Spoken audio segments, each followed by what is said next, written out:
Hi everyone, welcome back to my channel. In today's Get Ready With Me video, I want to talk about themes and tropes and things that I like to read about in books and to consume in different kinds of media, because it's pretty much the same for me across the genres and the media. I just watched a bunch of different TV shows and read a bunch of different books recently that were all very different genre-wise and style-wise, and I love them all equally, and I wanted to pinpoint why I love them, what was similar about them. So I prepared an updated list of things that I like. The first trope that I wrote down in my notebook is corruption arcs, and I think they've become more and more popular in the past 5-7 years, since we've gotten more and more morally gray characters that are somewhat lovable. I think my conscious obsession with the trope started with Hannibal. Obviously, the corruption arc of Will Graham is one of the best corruption arcs ever, and also with Killing You, because Eve's corruption arc is phenomenal as well. It's incredible. In general, I love morally gray characters more because they are just more entertaining. It's more interesting to read about a character who can do something you won't ever allow yourself to do, even if you thought about it, than to read about a character who's a goody two shoes and who's predictable in that way. Let's talk about Yellow Jackets too, because if you've seen it, you know that it's about a group of girls who are part of a football team crashing in the wilderness and trying to survive it. It's so interesting to watch in particular because it shows how bendable the morality actually is, and how when they ended up in the wilderness without the pressure of society, a lot of the arbitrary rules just fell off. My other favorite, it's been a favorite for a while, is queer friend groups and found family. Found family is a beloved trope. A lot of people love it, and for a good reason. We all want to be among people that like us, that we like, that we feel kinship with. It's not at all unusual. I very much enjoy it. I think it's one of the things that makes most books better. Fantasy books are better when they have found family. Contemporary books are better when they have found family. This is why, one of the reasons why I loved Heartbreak High, why I enjoyed Generation, why I love the L Word actually, because the friend group experience in the L Word is the superior part of the TV show, and the soapy stuff, like the drama is really good, and I love the drama. It's better when the found family is a queer found family, for me personally, but I will take anything. I will take an adult adopting a child that is their own on their journey and becoming a family. I also enjoy single parent romances. They're very appealing to me, and I think it's all part of the same trope. I actually made a video a while ago recommending found family books on my channel. I'm going to link it. It's been a while. I don't know if I was cringe at the time or not, so forgive me if I was, but maybe it's time to update it, because I've read a lot of different books that had this trope. It's very popular, and it's popular for a good reason. A good sci-fi TV show or a sci-fi book can't get far without a found family. That's my personal opinion. All space operas need found family. In general, humanity likes to separate into groups because it helps with survival, and sometimes your own blood family is just not enough, and we're looking for a found family somewhere else, often in books, not in real life, because as I said, it's very uncommon to have this type of group in real life. It's very cold and gloomy outside, so I'm going to try to do a very bright look with this apricot shade. I don't know if it's gonna turn out okay, but we're going to try. The next thing on my list is very opposite. It's familial drama and family sagas. Family sagas imply familial drama, in my opinion. I was reading Jade War recently. I have about 50-70 pages left, and I just really love it. I think the reason why I love it the most is because it's a family saga. Family sagas are extremely appealing to me because I love seeing the physical growth of the character from early childhood to adulthood. I love seeing how the choices that they've made when they were younger, and choices that were made for them, affect their lives. I think family sagas are appealing to people that love Sims. I am a big fan of Sims, so I love family sagas. I love seeing where the family is going, what's gonna happen. I also think that family sagas are extremely appealing to royalists, people that follow royals, know what their lines are, what happened in the past, the history of the family, etc., etc. I think my obsession with this theme stems from my desire to know what's going to happen in the future, and my absolute and total fascination with foreshadowing. I love, as a writer and as a reader, really, really well done foreshadowing. I want to anticipate things. I want to guess. I think family sagas are fascinating as well because every family has a secret, and secrets are something that whole book genres are built upon. Mysteries, thrillers, general fiction too. I just love large-scale books that depict the stories of generations. There's no denying it, I'm looking a bit like a raccoon, but we're going to try to fix that with some mascara. At the moment, it looks like I don't have any lashes. So, the next thing on my list is Lovable Anti-hero. Lovable Anti-hero has been on my list for ages. I loved Lovable Anti-heroes. It sounds like auntie, not auntie. Anti-heroes. Since I was a child, honestly, I think a lot of the TV shows and cartoons that I watched as a child had really, really charismatic anti-heroes. What comes to mind immediately is Xena the Warrior Princess. I think a lot of characters in Xena the Warrior Princess are anti-heroes, and they're all sassy, they're funny, they're fun, and just cool. And I love cool characters. Who doesn't love cool characters? Do you associate yourself with pathetic characters? No, you always associate yourself with cool characters.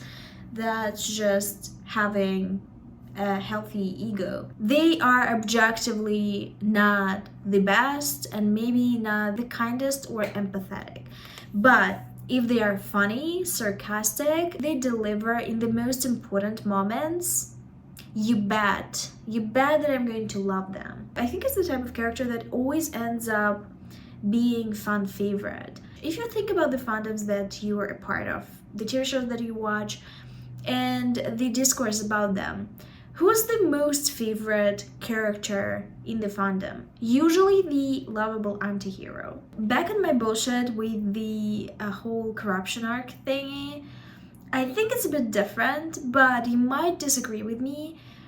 The Beware of the Nice Ones trope, when the character seems so proper and so nice, they never angry, they're always in control of their emotions, and when someone pisses them off so much, they finally show their true colors and become absolutely deranged and murdery.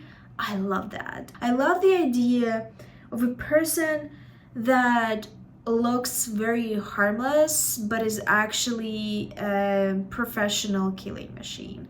Love that. Love that. If you have any book recommendations or TV recommendations with this trope, you know what to do.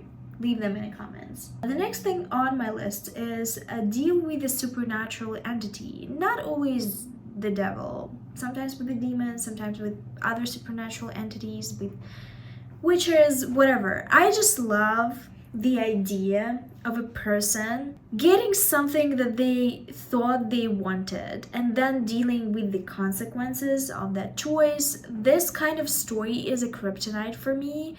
I love creepy, sort of supernatural, not supernatural atmosphere in books in general and in other media. So it ties perfectly with that. I love the idea of the world being secretly magical. I think also deals with supernatural entities in fiction have to do with a lot of drama and angst at the end when the person that make the deal with the entity has to give something back for their wish, usually their soul or their life, and it becomes very, very entertaining.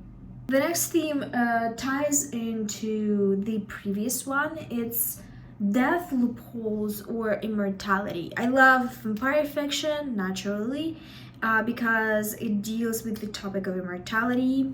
And I also love deal with supernatural entity types of stories because it also often deals with immortality and with, you know, people getting what they're not supposed to get naturally. I love, especially in media, knowing that my favorite character can actually come back because there is some kind of loophole and they can get back. I don't like, as a human being, the idea of things ending. This is always a very interesting dynamic for me, and I just really, really love that. I think that's also something that I took from my love of Xena the Warrior Princess, because a lot of the characters died and then came back. The next thing on my list is alien culture or different species culture. It's always fascinating for me to explore the fantasy, to explore a very different kind of society. I love a very detailed culture in fantasy or in sci-fi. I love knowing this new species, this new alien type culture, their proverbs, their recipes, the way they build families, if they have families at all, the way they procreate, the way they style themselves. All of these things are very, very interesting to me. This is the best part of fantasy and sci-fi. It's especially good if it's juxtaposed with something that is so opposite and these two cultures have to somehow cooperate, work together.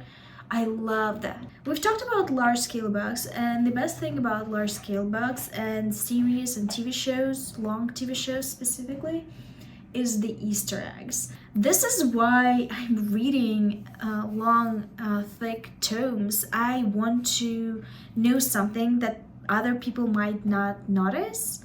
I want to know that this little thing that I was teased with in the first book, perhaps, is gonna, you know, deliver in the seventh. This is the best part about longer series. This is something that keeps me going. That's why people are reading Brandon Sanderson's books, for example. The effort is worth it because the puzzle piece connects at the end, and that is a very pleasing experience. The creepy atmosphere that you can explain, we already talked about it a little bit. I love it, especially when you can't tell if something that is happening is just something that is happening for natural reasons or something supernatural is happening. I want to guess, I want to speculate, I want to be a little bit creeped out, but not a lot creeped out. I don't like horror, I love the suggestion of horror. So the creepy atmosphere is something that I love. The next thing is toxic codependent dynamics. Yes, a really healthy partnership is a bop, but an unhealthy toxic codependent, sign me up. I want to know more about that. It is something that I deeply enjoy in fiction. It's just fun sometimes to observe something destructive. I think I love toxic and codependent stuff because it's just inbuilt drama and inbuilt conflict. They are inbuilt angst. They are going to be intense, for sure. You cannot avoid it. And it's just the spice of life, in my opinion. A healthy relationship is fun, obviously. I love a baddie type of partnership, like when two characters in a relationship are both baddies. But it can be really applicable to general fiction, and we're trying to do general fiction today, not romance tropes. So I just wanted to mention codependent relationships because they can be between relatives, not always romantic partners. The next thing on my list is forced proximity in extreme circumstances. By forced proximity in extreme circumstances, I don't always mean survival storylines, because I actually read a lot of survival stuff because of my obsession with yellow jackets recently, and I realized that just the story being a survival story doesn't guarantee my enjoyment of it. I like seeing people in extreme circumstances, but not alone, with other people. I want them to get in conflict with people that they don't agree with. I want them to spend time together even though they don't want to spend time together. Forced proximity is where it's at, and if it's on an island or in the wilderness, the better, because people need to survive as well, so they have double the pressure. That's what I like. That's why I like romances that have forced proximity storylines. That's why I love mystery and thrillers that have forced proximity storylines. That's why I love forced proximity in general. It's not the survival part of it. It's the fact that these people have to spend time together, and perhaps they're not big fans of each other. I don't want to see people surviving in the wilderness. I want to see people being in conflict because of the outer circumstances and because of their personal relationships with each other. This is it. Thank you for spending some time with me. I hope you enjoyed this video. Perhaps you want some recommendations based on the things that I mentioned. I will make a separate video then. If you have any recommendations for me with those things, leave them in the comments down below. You know the drill. I would also gladly hear you out if you want to share what tropes and things you like in media and fiction, because maybe I will enjoy them too. I don't know. Maybe I don't know something about myself yet. On this note, I will go film some other videos now, and I hope you're having a really good day out there.